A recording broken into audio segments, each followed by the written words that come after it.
Well, hello, free people of the Rocky Mountain region. This is Brandon from freestatecolorado.com with your weekly news roundup for June 10th, 2023.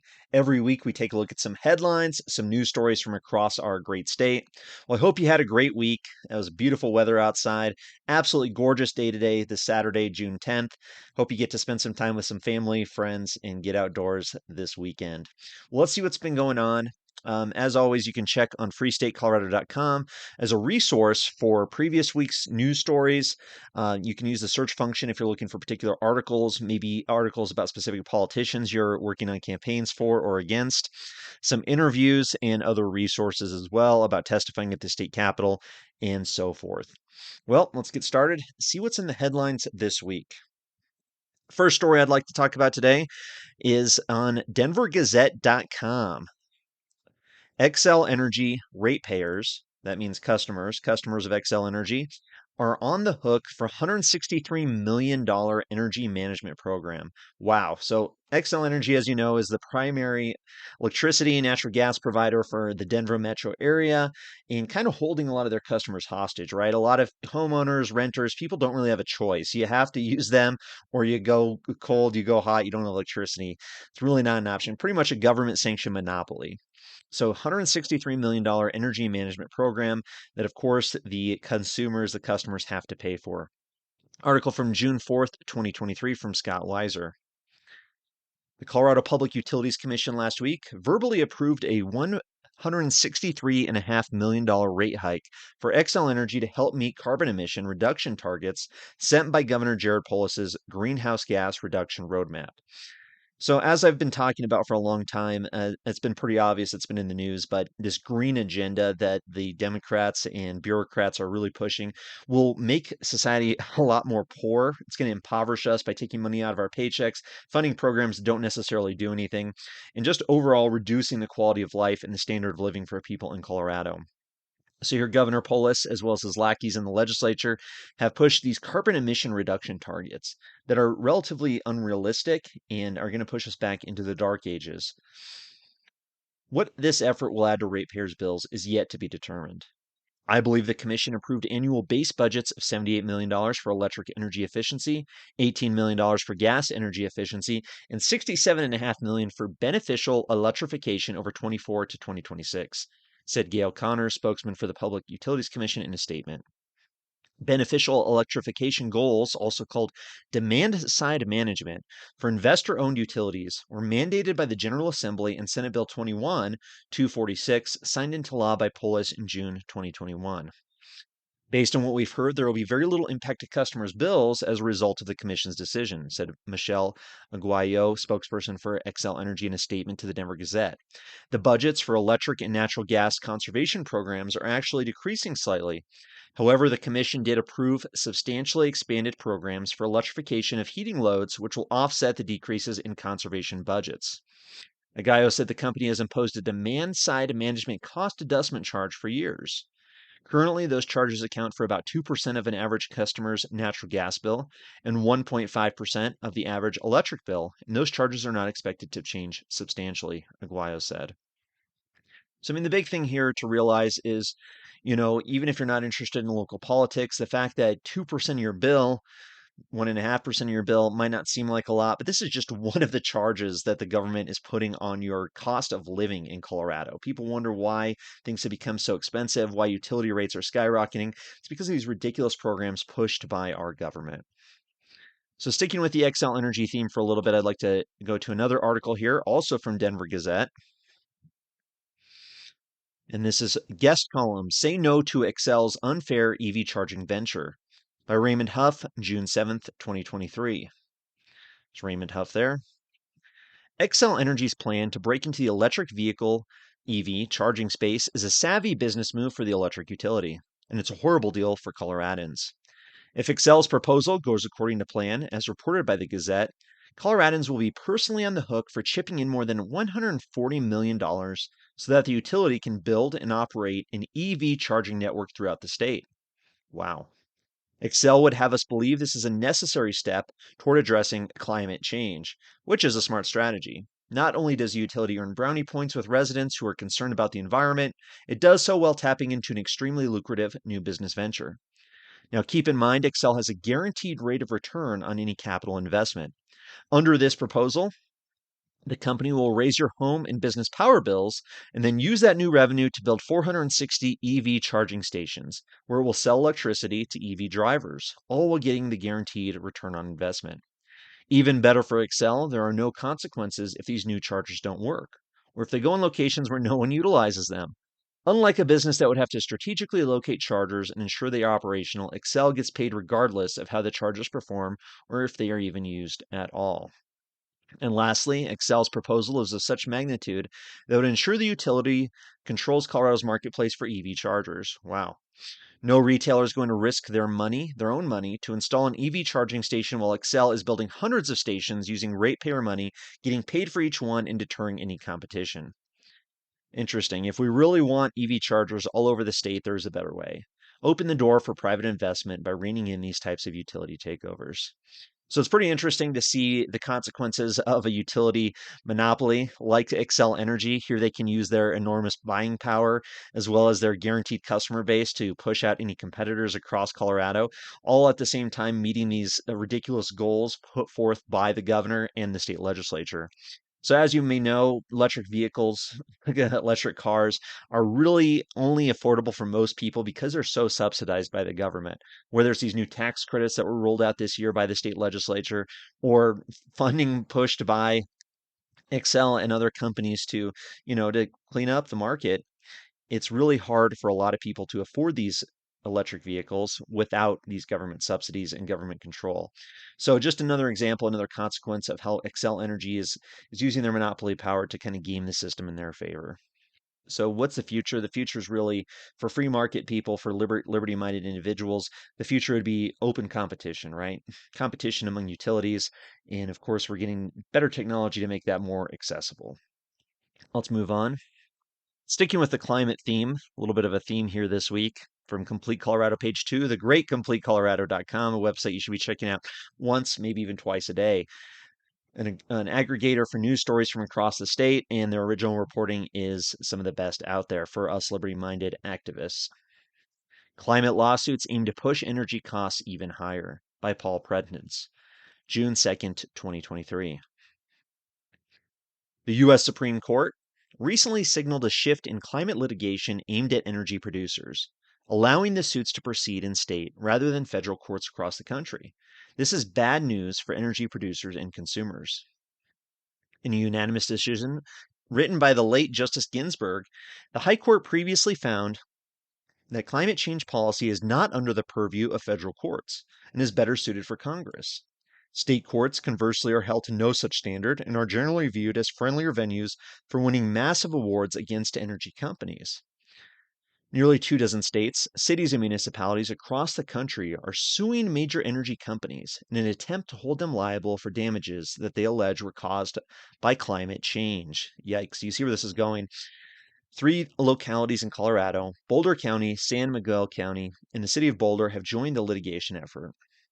So this whole green agenda, like I was saying, is only going to bankrupt. His goal is to bankrupt fossil fuel companies, to put them out of business, to basically push humanity back into the dark ages where we don't have access to cheap energy. Given the global nature of emissions, it is impossible to assign blame to a few energy producers in just one country for alleged damages caused by climate change. Everyone across the globe uses energy, and there are energy producers in nearly every country in the world. By that logic, everyone is responsible for causing climate change. The architects of the Colorado litigation have said, quote, whether that's cutting back on the harmful activities and or to raise the price of the products that are causing those harmful effects so that if they are continuing to sell fossil fuels, that the cost of the harms of those fossil fuels would ultimately get priced into them. So, of course, these people who are the architects of this Colorado litigation are really saying cutting back on harmful activities such as energy production by fossil fuels, by coal and natural gas, cutting back, stopping energy production, or raising the prices, which, of course, we know is going to cause a massive detrimental effect to the economy, to our standard of living and way of life here in Colorado, as well as everywhere else across the country. So the article continues. Colorado residents rely on energy products to heat their homes, fuel their vehicles, and live their daily lives. Increasing energy prices significantly would be financially devastating, especially to low income and minority communities. Since Colorado has a major energy industry presence, if these lawsuits are successful, the statewide economic costs would cause tremendous harm. In some ways, I think that might be the goal, right? These climate activists have this utopian vision, this centrally planned society that they envision will somehow occur through litigation and through legislation to force people into some sort of green, eco-friendly environment in which, everybody somehow is able to achieve a high standard of living or maybe not, but of course not have access to cheap energy. Ultimately, courts are not the appropriate venues for setting environmental policies on such a scale. Legislatures are. Former Attorney General of Colorado and U.S. Secretary of the Interior, Gail Norton noted, quote, by establishing rules that punish oil and gas companies, such cases can tilt the direction of energy development. It is the type of fundamental policy that should be determined by elected officials, not by state court judges. Colorado policymakers have already shown that they can advance productive and innovative ways to reduce emissions. The main culprit, environmentalists blame for climate change, without the need for such counterproductive lawsuits. For example, in 2021, the legislature passed a bill with broad bipartisan consensus to promote innovative and clean energy technologies in the electric utility sector. Instead of litigating against the very businesses that are helping to create the sustainable future that environmentalists claim they are fighting for, these local governments should find ways to expand private incentives that will help support a cleaner energy future. Paul Prentice is a senior fellow at the Independence Institute, free market think tank in Denver. So the energy battles are going to only continue. This climate agenda is being used, as we've seen with the fires, of course, the Marshall Fire, and now what's happening in Canada. It's being used as an excuse to push these radical, extreme legislation and lawsuits against energy producers, which ultimately is going to reduce the standard of living and create a poorer society. So these need to be resisted. These climate lawsuits, this climate legislation really needs to be resisted because it is truly a fundamental attack on our way of life and the avenue by which these utopian socialist central planners can gain control of every aspect of our lives, right? I mean, look at what they're trying to do. Climate's a perfect excuse for totalitarians, right? You could say environment, climate, whatever it is you want to say. That's food production, that's transportation, that's pretty much every economic activity out there. No matter what job you have, climate legislation could be used to attack it and control the system. So it's not hyperbole, it's not fear mongering, it's not, a conspiracy, I guess, if you want to use that word, to say that these climate agenda is going to be used to further control our lives and erode our freedoms. It's happening right now, as we've seen with these first few articles. So something to keep an eye on for sure. Let's move on. AmericanThinker.com. June 6, 2023. Colorado Democrats play tax games by C.S. Bodie. Now, ever since the state turned blue, Democrat politicians have been trying to get at the Taxpayer Bill of Rights, TABOR, which is in the Colorado Constitution and has been for 30 years. They are at it again. This time, Democrat legislators and Governor Jared Polis seem to be trying to trick voters into giving away TABOR refunds they are due to get a little property tax relief, right? It's a total false choice these Democrats are presenting.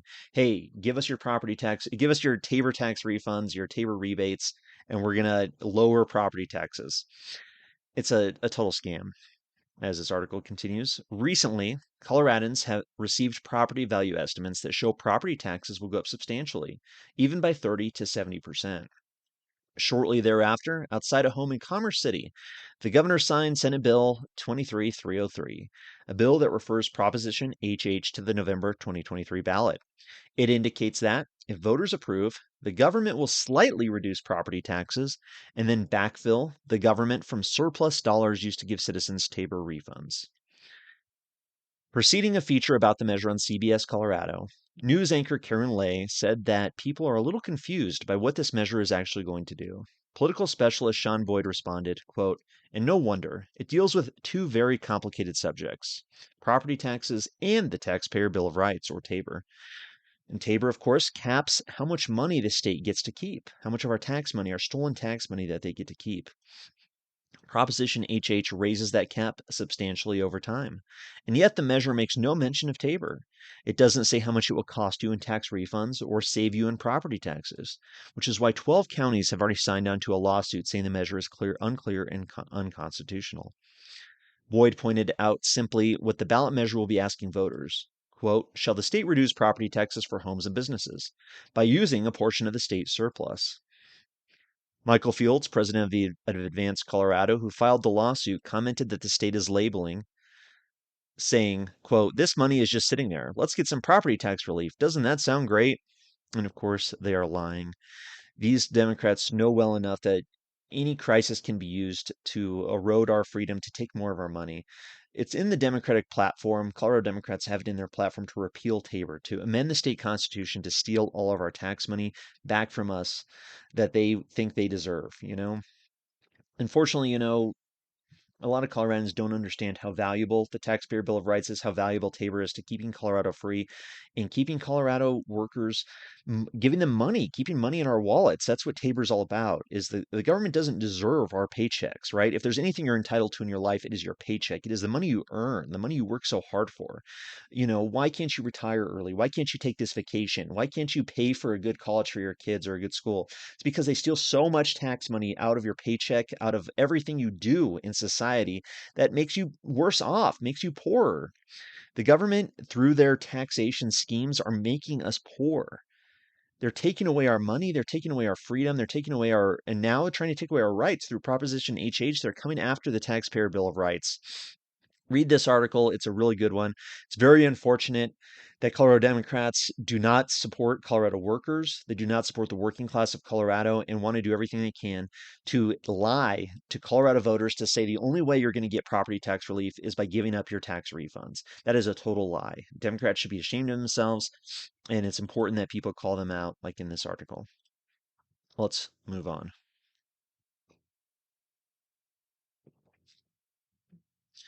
Denver7.com, the local ABC News affiliate. A family of man killed in Colorado Springs says police got 911 call an hour before homicide. Wow. Wow. Could you imagine, you call the 911, bad situation, takes an hour before the police can get involved or show up or respond to this crisis. What about these anti-gun politicians, these anti-gun activists who we've seen across Colorado call for the disarmament, call for the total ban of firearms, total call for it, call for making it illegal for people to defend themselves legally.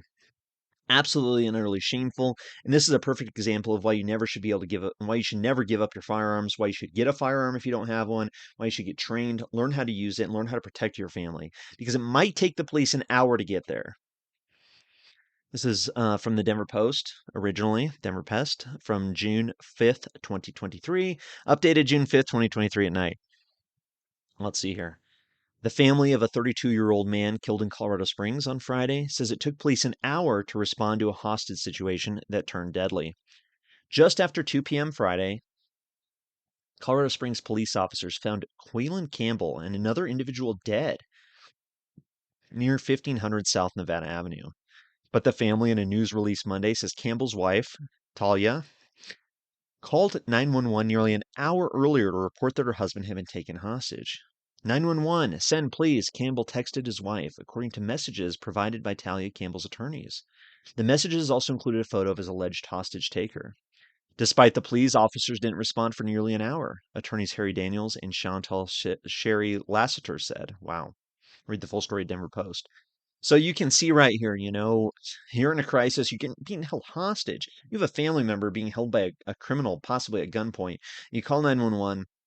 Maybe they don't believe you. Maybe they don't understand the situation or the severity of it. Takes an hour, and guess what? Your husband, your family member's dead.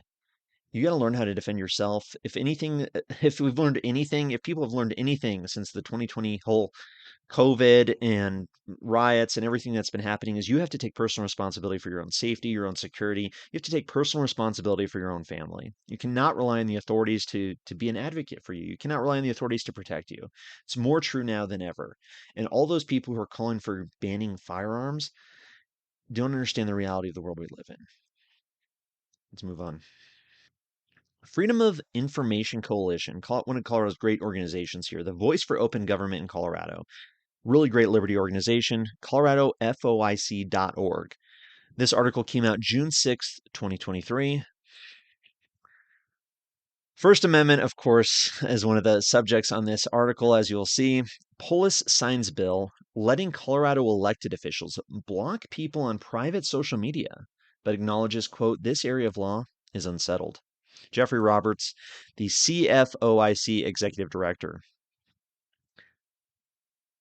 signing into law a bill that lets elected officials block anyone from their private social media accounts for, quote, any reason. Colorado Governor Jared Polis on Monday urged state lawmakers to monitor two cases related to the issue pending before the U.S. Supreme Court. We'll skip Polis's little glad handing there. House Bill 23-1306, which went into effect immediately, is believed to be the only state law of its kind in the country. The measure declares that a private social media account administered by a state or local elected official or their designee, quote, does not create a public forum, end quote. It defines private social media as, quote, not supported by the resources, end quote, of the government and not required by, quote, law, ordinance, or regulation. Sponsors of the bill, including Representatives Matt Soper, R. Delta, and Leslie Herod, D. Denver, said it will target obscene content and scams posted on elected officials' accounts, as well as people who are abusive and harass others online. Well, somebody who's speaking out against government officials and maybe trying to call out their actions could get a little heated. I understand that, but there is a fine line here, right? I mean, you don't want to have people threatening people, obviously, violent threats should never be acceptable. But at the same time, harassment of politicians shouldn't that be fair game from people who are their voters, their constituents? And these politicians are directly pushing legislation bills that are going to hurt these people directly. Don't they have a voice? Don't they have a right, I suppose, by being able to speak out again to these politicians who have entered this public arena? The statement from Polis says he understands, after leading hundreds of town halls as a member of Congress, why it is important to figure out how to apply free speech protections in the physical world to the virtual world. Elected officials in their personal capacity, just as if they were not elected office, should be able to ban toxic commentators if they choose to. Polis noted that official government social media accounts have a, quote, higher standard to be open to the public. HB 23-1306, he wrote, posits a reasonable division between what is considered a private or campaign-related account and what is a public forum. But this area of law related to legitimate public discourse on social media and the protections provided by the First Amendment is unsettled. And pending before the Supreme Court, he also acknowledged. So very interesting. I would say that, it's probably a bad thing. I think if we're going to err on the side of caution or choose one side to pick, choose the side of free speech, right? As opposed to allowing government officials to censor people that they consider abusive. It seems like a slippery slope that they shouldn't be able to really to pick and choose who they allow. I don't know. It's an interesting issue, something that's not going away. Of course, as we've seen social media and the internet become even more important in the public discourse, in campaigns, and to become the new media in many ways. So, very interesting news story, especially being the first in the country to go through this. So, let's move on here. Another Polis article here about a bill that, fortunately, even a broken clock is right twice a day. Polis vetoes Right-of-First-Refusal bill. So if you've been following Free State Colorado for a while, you've seen some of the videos with the great liberty activist Natalie Menton from Lakewood talking about House Bill 1190 and absolutely how egregious it was. This bill would have allowed local governments the first right to buy for private multifamily properties that then they can use for government housing schemes. I mean, it was absolutely egregious. It was a very Soviet style scheme in which private property would be usurped and taken by government bureaucrats in order to cram whoever they wanted to in there. So good on Polis, give credit where credit's due. The man's wrong 90% of the time, but hey, 10% of the time, good for him. Polis vetoes Right-of-First-Refusal bill. This is from June 6, 2023, posted by Ed C. Lover. Governor Jared Polis on Tuesday vetoed a bill that would have allowed cities and counties to step into pending sales of older apartment complexes and use a right of first refusal to buy the property, instead with a substantially identical offer, generating very strong reactions from both sponsors and opponents. The Democratic governor's veto of House Bill 1190 came 2 weeks after more than a dozen business and construction groups swarmed him with requests for such a move. Organizations from Colorado Concern to the Downtown Denver Partnership warned that the proposal could chill investment in multifamily real estate at a time when more such construction is desperately needed. And it was clear from Polis's veto letter that he agreed. Wow, interesting. Great to see actually some organizations understand the unintended consequence of government policies like this. That this proposal could chill investment in multifamily real estate, of course, is 100% accurate. Why would somebody build property knowing that the state or local government authority could take that property away? Or it also says, well, hey, these governments got it under control. Let's focus on something else, right? Who would want to build property that they couldn't necessarily resell to the price they wanted to, right? Watch the videos with Natalie Metten that we did earlier this year discussing how bad this bill is. It did get amended to be a little bit better, but it was still a very toxic piece of legislation. House Bill 1190, which got its final approval in the last weekend of the 2023 legislative session, would have given local governments a right of first refusal on sales of apartment complexes at least 30 years old that contained a minimum of 15 units in urban areas and 5 in rural and resort towns. Cities and counties would have had 7 days to declare their right, 21 days to make an offer, and 60 days to close on it, though the time frame could have been extended if appraisals or financing were delayed through no fault of the governments. So terrible, terrible bill. Very happy to see it get shut down. Very good to see that Colorado's business community, Colorado's property rights community still has a voice in a somewhat tyrannical state legislature. Um, so good on Polis for that. Very sad that the legislator actually got this far to actually pass it out of both chambers. But let's move on a little more. Let's see what else we got. A few more articles here. Another Denver Gazette article. Editorial. Colorado's radical fringe overreaches. So, talking a little bit about some of these authoritarians here in Colorado and just how bad they are. The Gazette editorial board, June 6th, 2023. These yahoos, these people in this picture, as you'll see in the article, deserve no place in Colorado. There should be no tolerance for these types of individuals who are willing to threaten violence against those who want to peacefully own weapons or be able to defend themselves and their families. These people are not real Coloradans and should be driven out of our state. These are heady times for Colorado's hard left. Pumped up by their party's back to back election victories, members of the ruling Democrats' radical fringe are trying to make the most of it by fast tracking their agenda for action. Never mind that they are attempting to claim a mandate for extremist policies in a state where nearly half the electorate is registered unaffiliated. The rallying point for that pivotal voting bloc, according to pundits and polls, isn't equity, gender, socialism, or other buzzwords of the left. It's simply unaffiliated voters' dislike for Donald Trump. That'll only go so far. Perhaps even the radicals themselves realize it's only a matter of time before the general public has second thoughts about Colorado's lurch to the left and before their own party's mainstream pushes back.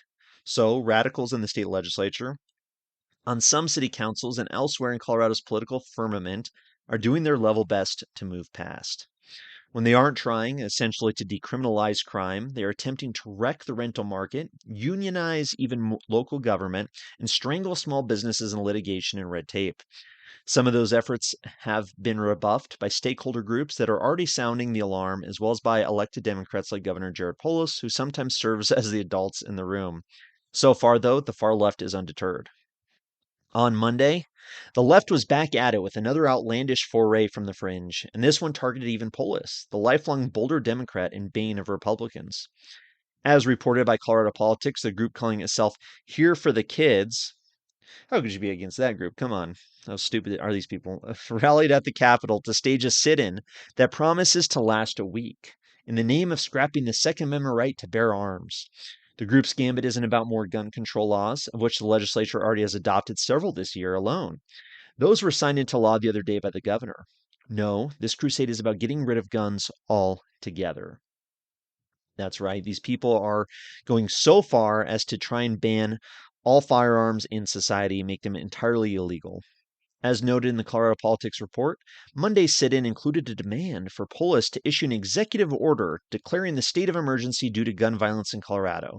The executive order must also declare, quote, a total ban on all guns and a comprehensive mandatory buyback program. Here for the Kids insisted. These people are absolutely tyrannical and insane. Polis's office explained in a public statement to the press that the governor doesn't have that kind of power, whether or not he would care to exercise it. The press statement said Polis does not have unlimited authority under a disaster declaration. could have fooled me during COVID, and cannot suspend either the US or Colorado constitutions, both of which recognize a right to arms. These people are absolutely wild. These are the people that are involved in politics.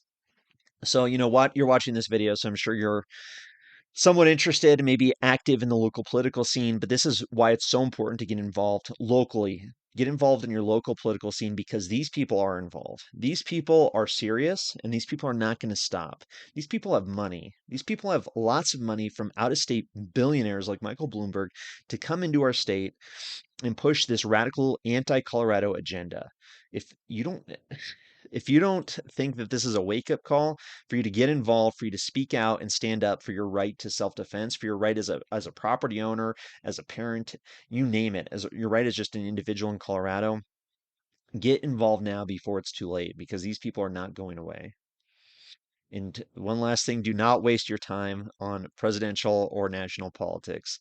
That's my personal opinion that it is a total waste of time. The real fight is here at the local level. It's in your city councils, your county commissioners, and your state legislature. But let's move on. 3 more articles to cover this week. Complete Colorado, page 2. Great reporting out there. Proposed initiative bans meat processing in Denver. Offers those out of work assistant programs. June 4th, 2023, Sherry Pife talking about the radical fringe of Colorado's authoritarian political class, banning meat processing in Denver. They want to ban butcheries. They want to ban people who sell and process meat. Absolutely and utterly. I mean, Colorado's a livestock agricultural community. It has been for generations. The idea that these people want to ban this in Denver is totally antithetical to our way of life. A proposed citizen-initiated Denver ordinance to ban any facility where livestock animals are killed to produce food could cost hundreds of workers their jobs, as well as create a larger ripple effect into the state's economy if it successfully makes it onto the ballot and passes. Wow. Wow. It would further offer those who lose their jobs as a result priority status in city-run employment assistance programs.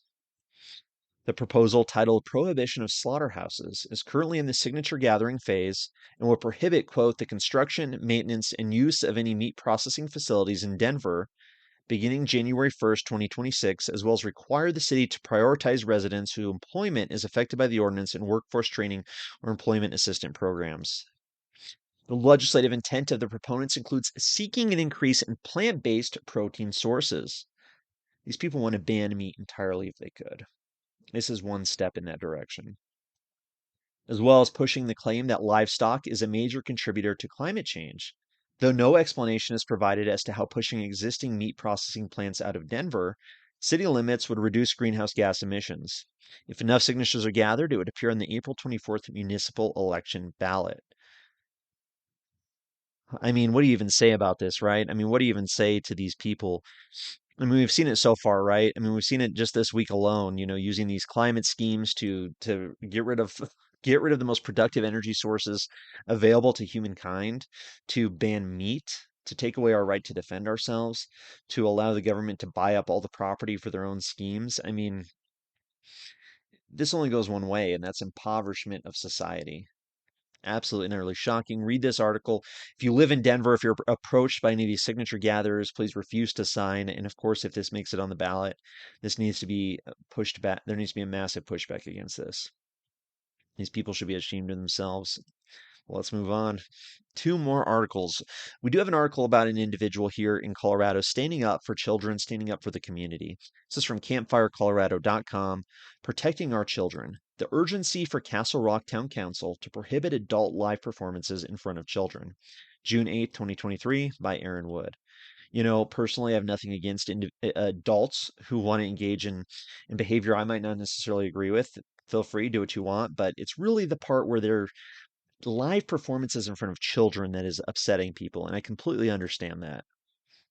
Why do adults want to engage in these types of sexual performances in front of children?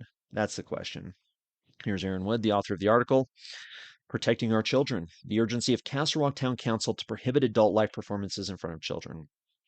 In the charming community of Castle Rock, where the well-being and development of our children are paramount, there exists an urgent need to establish official town ordinances that prohibit the exhibition of adult live entertainment in front of our innocent youth. As responsible leaders, it is our duty to shield our children from inappropriate and harmful content that can have lasting negative effects on their growth and well being. By taking a decisive stand against such exhibitions, we can create a safer and more nurturing environment for our youngest residents. The importance of protecting childhood innocence. Childhood is a time of innocence and vulnerability, a crucial stage where young minds are shaped and molded. We owe it to our children to ensure that their exposure to the world is one that promotes positivity, integrity, and healthy development. Allowing adult entertainment to be exhibited in public spaces puts our children at risk of being subjected to explicit and graphic content that can distort their understanding of relationships, sexuality, and acceptable behavior. Defining adult life performances, and skip that a little bit. Consequences of early exposure. Extensive research has shown that early exposure to sexually explicit material can lead to a host of negative consequences for children. Distorted perceptions of sexuality, increased aggression, decreased empathy, and the development of unhealthy attitudes towards women are just some of the risks associated with such exposure. Wow. So this gentleman here is pushing for this official town ordinance to protect the children, to send this powerful message to our children that their well-being is paramount and that we will not tolerate the degradation of their innocence. We also provide a reassurance to parents that we are dedicated to creating a safe and nurturing environment for their children to grow and thrive. The Douglas County Fairgrounds and the town of Castle Rock. So this gentleman here says, I implore each and every member of the Castle Rock Town Council to recognize the urgency and importance of this matter and take decisive action. Let us demonstrate our dedication to the protection of our children's innocence and the promotion of their healthy development. By establishing official town ordinances to prohibit adult entertainment in front of children, we will affirm our commitment to creating a safe, nurturing environment for our youngest members of our community. Well, what do you think? I mean, it's really hard to disagree with that. In my opinion, Aaron Wood is the president and founder of Freedom Fathers, a Christian men's organization which advocates for the safety and well-being of children, families, and communities in Douglas County and across the state of Colorado. Wow. Well, good for him. It's great to see individuals like Aaron Wood standing up, getting involved in their community. And he's got it right. Aaron Wood here is not calling for something for the president to do anything. He's not advocating for Congress. He's focusing on his local community, focusing on Castle Rock, the Douglas County Fairgrounds, and doing what he can as a local activist, as a local parent, assumably, to stand up for the people in his community and really push back. It's hard to believe here we are in Colorado in 2023 that this could even be controversial, that this could even be something worth talking about. I mean, how frequent are we seeing these adult sexual performances happen in front of children? And it's wild to think that this is somehow acceptable. So this is really a great call to action, in my opinion, for conservative or Republican communities across Colorado to enact similar legislation, right? I mean, if you want to win, if you want to drive out people who disagree with you, then this is what you should do. Push these town council ordinances, push these types of policies in your local community, and let these people know that they're not welcome there. I mean, that may sound harsh, but the reality is, what kind of community do you want for you and your family? Well, let's move on. Last article of the month. Denver Gazette. Wow, they had quite a few this week. Editorial. Blame price controls for fleeing health insurers. The Gazette editorial board, June 9th, 2023, updated 8 hours ago. So every week you can get on a Telegram, Free State Colorado's Telegram channel, pretty much every day. I go through a lot of the important news stories and I post them in the Telegram channel. And this is where I pull all these articles from because I'm creating an archive, creating a resource for people to find this information out there. That's part of the Telegram channel and part of the website. There's the Capitol in Denver there. Thank Colorado's all-Democratic government for exacerbating a crisis in the health insurance market. To understand what's going on, consider the shortages of the 1970s. Then President Richard Nixon took bold and popular action to make life affordable. Nixon, a Republican, imposed wage controls he helped would stabilize employment. He enacted widespread price controls, promising he would curtail inflation. The whole thing backfired on the public. What sounded like a good idea to the average Americans, many of whom forget the principles of Economics 101 the day after finals, became a marquee disaster of the 20th century. Nobel economist Milton Friedman predicted it, telling Americans that Nixon's controls would end in utter failure. Though price controls won Nixon a second term, voters soon suffered the consequences. They paid the price with a surge of inflation. That's because producers produce less when constrained in the pricing of goods, services, and commodities based on what the market will bear. When the money supply outstrips production, we have classic inflation, as in too much currency chasing too few products. Mandates can change this outcome, like they can order the sun to freeze. Any baby boomer can tell childhood and young adult stories of gas lines. Drivers came across multiple gas stations with signs that said out of gas. Filling the tank or buying the maximum gallons allowed often meant waiting in gas lines for hours, sometimes to see the station attendant attach a sign to the trunk of a vehicle that said last car for gas. Capitalist, free market incentives are the only driver of surplus. Easy to access goods, services, and commodities we Americans take for granted. In the 70s, price controls discouraged investment in oil and gas production and the manufacture of food, clothing, and all variety of goods. That led to growing unemployment, despite the job security promised by wage controls. If millennials or Gen Zers time traveled to 1975, scarcity would have them begging for transport back to 2023. The fundamental flaws of price controls do not change with time or target. We often hear from liberals and conservatives that some products are so doggone important, our government must control the price. In truth, importance changes nothing. When authorities artificially suppress the prices of home heating fuel, gasoline, food, and housing, we end up with less of it all. A controlled price helps no one when shelves are bare. So, this inescapable economic fact explains why 4 insurance companies have left Colorado in the past 18 months. I mean, you might not have heard about that in your local news stories. I'll repeat that. 4 health insurance companies have left Colorado in the past 18 months. That's 4 fewer offering policies too many Coloradans struggle to find. That's 4 fewer contributing to the downward pricing forced by fierce competition that determines organic value. We hear a lot of gobbledygook explanations from so called experts of Colorado's fleeing insurers. They are greedy, they tell us, and therefore engage in unwise practices. Sure, they're engaged in corporate suicide so they can neglect their families. In truth, regardless of weird and ignorant micro explanations, we can blame price controls and unfunded mandates for this rapid abandonment. The legislature and governor have imposed nearly 30 modern mandates for coverage and insurance policies. Those include full coverage of contraception, even in policies for people who never have intercourse and have no plans for it.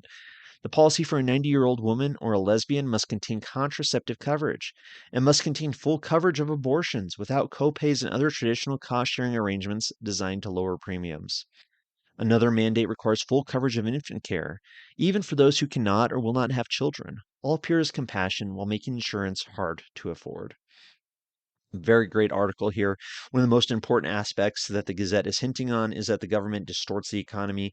The government causes problems within the economy. And as we've seen, kind of a theme through not just this week, but every weekly roundup, is the bad effects that the government has on the economy, whether it's the state legislature, the governor, or some nameless bureaucrat. What they're pushing on on us as Coloradans by trying to manipulate the market to force their agenda on us only reduces the amount of available goods, raises prices, and makes it harder for us to live our lives. I mean, that's the reality of the system in which we live in. And, people really need to be aware of what's happening. So I thank you so much for joining me. Thank you for being here this week. freestatecolorado.com, some really exciting, fun content coming up, more interviews, articles, and so forth. So hope you have a great week. Leave a comment, like, and share, of course. But this is Brandon signing off. We'll see you next time.